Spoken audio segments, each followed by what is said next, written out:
दोस्तों, ये कहानी एक ऐसी रूह की है जो एक बंगले में कैद है।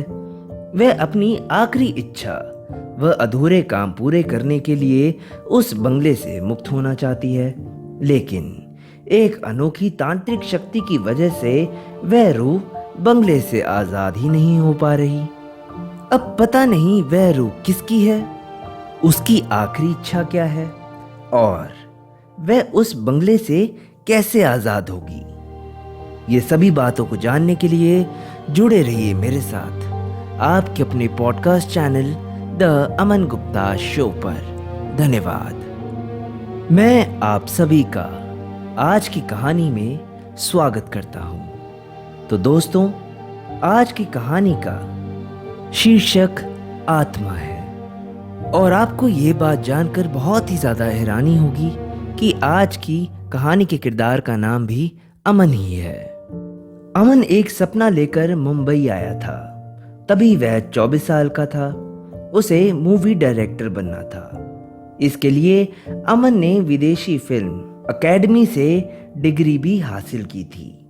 उसके पिताजी का कपड़े एवं केमिकल की फैक्ट्री थी। वह उससे बहुत ही ज्यादा प्यार किया करते थे, इसीलिए अमन का हर सपना उनके लिए बहुत ही ज्यादा महत्वपूर्ण था। पिताजी ने अपनी सहमति जताते हुए उसे मुंबई भेज दिया। अमन के लिए उन्होंने गोरेगांव में एक पुराना बंगला रेंट पर ले लिया। वे ये बात जानते थे कि अमन अगर कुछ भी ठान ले तो वह उस चीज को पूरा अवश्य ही करता है। अमन जब पहली बार मुंबई आया था तब एक कैब वाले ने उसे रेंट पर लिए हुए बंगले पर ड्रॉप किया। तभी पहली बार अमन ने उस बंगले का नाम और खासियत सुनी और वह सुनते ही ठहाके मारकर हंसने लगा। अब इसके पीछे की वजह ये थी कि टैक्सी वाले ने कहा कि यहाँ के लोग इस बंगले को सतरंगी बंगला व भूत बंगला कहा करते हैं, क्योंकि कभी कभी रात के वक्त बंगले की खिड़कियों के हर एक कांच पर इंद्रधनुष की तरह 7 रंग चमकते हुए दिखाई देते हैं और एक सफेद ड्रेस पहनी हुई लड़की छत पर टहलती है। परंतु अमन ने टैक्सी वाले की इन सब बातों पर ध्यान दिया ही नहीं और कैब वाले को दूसरे दिन 11 बजे के लिए आने के लिए बोल दिया और एडवांस में किराया भी दे दिया। बाद में कैब वाले ने जो कुछ भी कहा उसे अनसुना करके उसने उस बंगले में प्रवेश किया। अब बात दरअसल कुछ इस प्रकार हुई कि सभी सामान को सेट करने के बाद वह फ्रेश होने के लिए बाथरूम चला गया। अमन जब बाथरूम में आईने के सामने अपना चेहरा साफ कर रहा था तभी उस समय ऐसा लगा कि मानो जैसे कि अचानक से कोई उसके कान के पास धीरे से आकर कुछ कह रहा हो, पर उसने उस आवाज पर इतना तवज्जो नहीं दिया और उसे ये भी लग रहा था कि इतने लंबे रेल सफर के बाद उसे थकावट हो रही है और इस चीज का ऐसे ही आभास हो रहा है। फ्रेश होकर उसने थर्मस में लाई हुई कॉफी पी और हाउसकीपिंग वर्क एजेंसी को कॉल किया, क्योंकि उसे उस घर के लिए एक नौकर चाहिए था।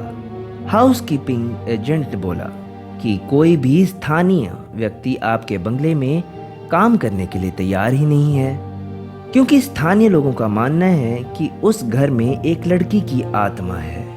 इस बात को सुनते ही अमन बहुत ही ज्यादा चिढ़ गया और उसने उस एजेंट को बोला कि चाहे स्थानीय लोगों में से कोई तैयार ना हो, मुझे शहर के बाहर से कोई नौकर बुला कर दो। अब इस चीज को सुनकर एजेंट ने अमन से 2 दिन का समय मांगा और फोन रख दिया। अमन भी मानो उस रेल यात्रा से बहुत ही ज्यादा थक चुका था। उसने साथ लाए हुए सैंडविच खाए और सोफे पर ही लेट गया, लेकिन उस नई जगह पर उसे अकेले नींद ही नहीं आ रही थी। फिर उसने सोचा कि क्यों ना छत पर थोड़ी देर टहल लिया जाए और ताज़ी हवा का आनंद लिया जाए। ऐसा सोचकर वह छत की तरफ निकल पड़ा। छत की तरफ जाते समय अमन को खुद के कदमों के साथ साथ किसी और के कदमों की भी आहट सुनाई दे रही थी। अब अमन को सच में ऐसा महसूस होने लगा था जैसे अमन के साथ और भी कोई है। अमन उस बंगले में अकेला नहीं है, उसके साथ कोई और भी है। परंतु वह बहुत ही ज्यादा बचपन से निडर था। वह बचपन से ईश्वर पर पक्की आस्था रखने वाला लड़का था, इसीलिए वह आज तक कोई भी काम अधूरा छोड़कर नहीं भागा। इस बार भी अमन अपने मन को पक्का कर लिया और छत की ओर बढ़ता रहा। वहां पहुंचने के बाद उसने माता पिता को एक फोन करके अपनी खुशहाली की खबर दे दी और छत पर खड़े रहकर आसपास की जगह को देखता रहा। उस वक्त भी अमन को ऐसा लग रहा था मानो जैसे कोई उसके पीछे ही खड़ा है। अब अमन ने धीरे से पीछे मुड़कर देखा, लेकिन वहां पर कोई था ही नहीं। कुछ देर टहलने के बाद अमन बेडरूम में जाकर सो गया। मध्य रात्रि के बाद नींद में ही उसे किसी लड़की के रोने की आवाज सुनाई देने लगी। वह आवाज ठीक उसके बेड के नजदीक से ही आ रही थी, लेकिन उसे इतनी नींद आ रही थी कि वह उस अपनी रजाई से बाहर निकला ही नहीं। दूसरे दिन सुबह कैब वाले ने उसे 10:30 बजे कॉल किया और कहा, साहब आपने मुझे 11 बजे पिक करने के लिए कहा था, क्या आप तैयार हैं? अब अमन ने अपनी घड़ी देखी और कहा, तुम जल्दी से आ जाओ, मैं फटाफट से तैयार हो जाता हूँ। वह वक्त का इतना ज़्यादा पाबंद था, इसीलिए वह फटाफट तैयार होने में जुट गया। अब बात दरअसल ये थी कि 12 बजे तक उसे मुंबई में एक डायरेक्टर से मिलना था, परंतु तैयार होते वक्त उसके दिमाग में कल रात की सारी घटनाएं एक एक करके आ रही थी। ठीक 11 बजे वह कैब वाला आ गया। पता नहीं क्यों वह कैब वाला उसे आश्चर्य भरी नजरों से देख रहा था। कैब वाले ने अमन से पूछा, साहब क्या आपको कल रात को नींद अच्छे से आई? अमन ने उस कैब वाले से उस रात्रि की हर घटना को छुपाते हुए हंसकर बोला, हाँ, मुझे तो बहुत ही अच्छी नींद आई। डायरेक्टर से मिलने के बाद वह अमन की पर्सनैलिटी से काफी इम्प्रेस हो गया और उसने अमन को असिस्टेंट डायरेक्टर नियुक्त कर दिया। पहले ही दिन मिलने वाली इस सफलता से अमन अब बहुत ही ज्यादा खुश था। रात को खाना खाकर जब वह घर पहुंचा तो घर के अंदर का नजारा बहुत ही ज्यादा हैरान करने वाला था, क्योंकि जल्दबाजी में वह जैसे घर को छोड़कर गया था वैसा वह घर था ही नहीं। घर बहुत ही ज्यादा साफ सुथरा दिख रहा था। बाथरूम में रखे हुए गंदे कपड़े भी किसी ने धोकर बालकनी में सुखा दिए थे। चाय के बर्तन और कप भी धुले हुए थे। ऐसे बहुत सारे काम जो कि अमन को करना था वो सब ही पूरा हो चुका था। अमन बहुत ही ज्यादा आश्चर्यचकित था, क्योंकि किसी एजेंसी वाले का भी उसे कॉल ही नहीं आया था। तो ये सब घर की सफाई की किसने? ये सब देखकर उसे बहुत ही ज्यादा अजीब महसूस हो रहा था। वह सोफे पर बैठकर सोचने लगा और अब उसे ऐसा लगने लगा था कि घर में कोई ऐसी अमान्य शक्ति है जो शायद दोस्ताना स्वभाव की है, जो उस शक्ति ने साबित भी कर दिया है। इसके बारे में सोचते हुए अमन सोने चला गया, लेकिन उसे नींद ही नहीं आ रही थी। फिर भी वह आंख बंद करके लेट गया।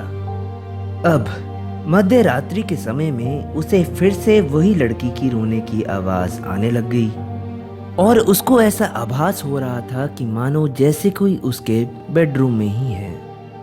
अमन बिस्तर में ही बैठकर अपने आसपास नजर घुमाने लगा और हिम्मत करके उसने पूछा कि आप कौन हैं और क्यों रो रही है? मैंने इतना तो देख लिया कि आप किसी का नुकसान नहीं करना चाहती, तो फिर कौन हैं आप? अब अचानक से वह रोने की आवाज एकदम से बंद हो गई और फिर वह आत्मा बोली कि मैं एक पीड़ित आत्मा हूं जिससे कोई भी हमदर्दी नहीं रखता और जो भी 20 साल से इस बंगले में आ रहा है वो मेरे को महसूस करते ही भाग जाता है। किसी ने भी मेरी मदद नहीं की, परंतु अमन आप सिर्फ ऐसे एक इकलौते इंसान हो जो कि बहुत ही ज़्यादा निडर हो और जिसने मेरे से बात करने की हिम्मत की। अमन उस आत्मा की बात गौर से सुनता रहा। आत्मा की बात खत्म होने के बाद वह बोला, इस बारे में तुम मुझसे बात कर सकती हो। मैं अवश्य ही तुम्हारी मदद करूंगा। मेरा नाम अमन है। ईश्वर ने चाहा तो सब ठीक होगा। तो चलो बताओ, तुम्हारा नाम क्या है? आत्मा ने जवाब दिया, मेरा नाम छाया है। अमन बोला, तो छाया, तुम्हारी इस हालत के लिए कौन जिम्मेदार है और इस घर में तुम कैद कैसे हो? जैसे कि मैंने सुना था कि आत्मा तो कहीं भी आ जा सकती है। अब छाया ने कहा, तुम ठीक कह रहे हो अमन, पर मेरी इस हालत के पीछे और कोई नहीं बल्कि मेरे पिता हैं, और साथ ही साथ इस पूरे हादसे में मेरे पति भी शामिल हैं। उसने ही मेरी आत्मा को इस घर में हमेशा के लिए कैद कर दिया। मरते वक्त मैंने भी भगवान को साक्षी मानकर ये कसम खा ली थी कि मरने के बाद मैं उससे बदला लेकर रहूंगी। अमन ने पूछा, पर यह सब हुआ कैसे छाया? फिर छाया ने अपनी कहानी बताई। वह बोली, इस बंगले का मालिक एक फिल्म प्रोड्यूसर है।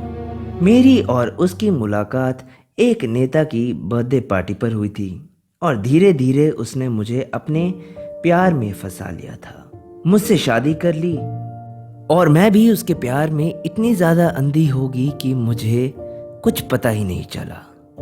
अमन, मैं अपने घर में अकेली अकेली थी। मेरा कोई भाई नहीं था, इसीलिए मेरे घर की सारी जायदाद मेरे नाम की थी। परंतु मेरा पति ये चाहता था कि वह मुझे मारकर उस जमीन का मालिक बन जाए। मैंने उसके पीछे अपने माँ बाप को भी छोड़ दिया। इसलिए मेरी इन सब बातों को जान लेने के बाद मेरे माता पिता ने भी मुझे वापस घर आने ही नहीं दिया। तो एक रात मेरे पति के साथ इतनी ज्यादा लड़ाई होने के बाद उसने मुझे मार दिया। इतना कह के वह फिर से रोने लगी और बोली, उसने मुझे जहर देके तड़पा तड़पा के मारा। फिर एक तांत्रिक की मदद से मेरी लाश इसी बंगले के गार्डन में दफना दी और मेरी लाश को सतरंगी पट्टियों के जादू से बांध दिया। इसी वजह से मैं इस बंगले में कैद हो गई। मैं जब भी यहाँ से निकलने की कोशिश करती हूँ, वो 7 रंगों का जादू मुझे रोक लेता है। अमन, तुम्हें मेरी लाश ढूंढकर सारी पट्टियां निकालकर जलानी होगी, तभी मैं यहाँ से बाहर निकल सकती हूँ, जिससे मुझे मुक्ति मिलेगी। अमन बोला, ठीक है छाया, मैं ये तुम्हारी मदद जरूर करूँगा, पर मुझे थोड़ा समय चाहिए होगा। वह बोली, ये काम तुम्हें छुप कर करना होगा अमन, क्योंकि उस शैतान के यहाँ बहुत सारे खबरी और दोस्त हैं। अमन ने कहा, ठीक है। उसके बाद वह सो गया और छाया भी खामोश हो गई। सुबह जब अमन उठा तब उसने अपने बिस्तर के बगल में एक गर्म कॉफी का कप देखा। अब अमन को ये बात तो पता चल ही गई थी कि ये कप किसने रखा है। कॉफी पीने के बाद उसने सुबह के नित्य कर्म निपटा लिए और गार्डन में टहलने के लिए चला गया। वहां ये सोच रहा था कि उस तांत्रिक और बंगले के मालिक ने छाया की लाश को कहाँ छुपाया हो सकता है। अमन ने पूरे गार्डन के 2 बार चक्कर लगा लिए, पर फिर भी उसे उस जगह का पता ही नहीं चल पा रहा था। बाद में वह नहाने चला गया। नहाने के बाद उसके लिए टेबल पर नाश्ता भी तैयार था। इन सब बातों को जानते हुए उसने छाया को थैंक यू बोला। अब इन सब में 3 दिन गुजर गए, पर उसे वो जगह फिर भी ना मिली। चौथे दिन सुबह अमन गार्डन में टहल रहा था, तभी उसका ध्यान एक जगह पर पड़ा। उस जगह ने अमन को आकर्षित कर लिया, जो कि ठीक बंगले के पीछे थी। पूरे गार्डन के फूल मुरझाए हुए थे, परंतु एक वहां की ही जगह थी जहां के फूल वैसे की वैसे ही थे, और ऐसा लग रहा था मानो वो फूल किसी और ही प्रजाति के हैं, जो कि मुरझाते ही नहीं। और तो और वहां की मिट्टी थोड़ी सी काले रंग की भी थी। अब वह समझ गया कि छाया की लाश यहाँ ही है। उसके बाद अमन अपने काम निपटाकर ऑफिस चला गया। शाम ऑफिस से घर आते वक्त बगीचे के लिए कुछ पौधे और खुदाई का सामान लेकर आया। अब मध्य रात्रि कुछ करीबन 12 बजे उसने छाया को आवाज दी और कहा कि तुम्हारी कैद आज अवश्य ही खत्म होगी। छाया ने पूछा कि मेरी लाश कहाँ है। अमन बोला कि बंगले के ठीक पीछे है। अमन खुदाई का सामान लेकर बाहर निकल गया। किस्मत से पड़ोसी के बंगले में भी कोई नहीं था, क्योंकि वह बाहर गए हुए थे, इसलिए खुदाई में दिक्कत नहीं हुई। खुदाई करते करते उसे छाया की लाश मिल ही गई, जो कि 7 रंग की पट्टियों में लिपटी हुई थी। जब अमन सभी पट्टियों को चाकू से काट रहा था, तब उसे ये देखकर बहुत ही ज्यादा ताज्जुब हुआ कि छाया की लाश अभी भी वैसी की वैसी ही थी। अमन ने समय बर्बाद ना करते हुए एक स्टील बॉक्स लिया और उसमें सभी पट्टियां डालकर जला दी। पट्टियां जैसे जैसे जल रही थी, वैसे वैसे लाश भी जल रही थी। अब पट्टियां पूरी तरह से नष्ट हो गई थी और लाश भी राख बनकर उड़ चुकी थी। उसी जगह अमन ने दूसरे फूल लगा दिए और अंदर चला गया। जब उसने छाया को आवाज दी, तब उसका कोई भी प्रति उत्तर नहीं मिला। कुछ देर इंतजार करने के बाद वो सो गया। सुबह जब अमन की आंख खुली, तब उसने टेबल की तरफ देखा तो टेबल पर चाय का कप भी नहीं था। फिर रोज की तरह वह ऑफिस चला गया और शाम को जब वह घर वापस लौटा, तब मेज पर गर्म कॉफी का मग उसको मिला। वह उस कप को देखकर बहुत ही ज्यादा खुश हो गया और एक बड़ी सी मुस्कान अमन के चेहरे पर आ गई थी। अब उसने छाया को आवाज लगाई।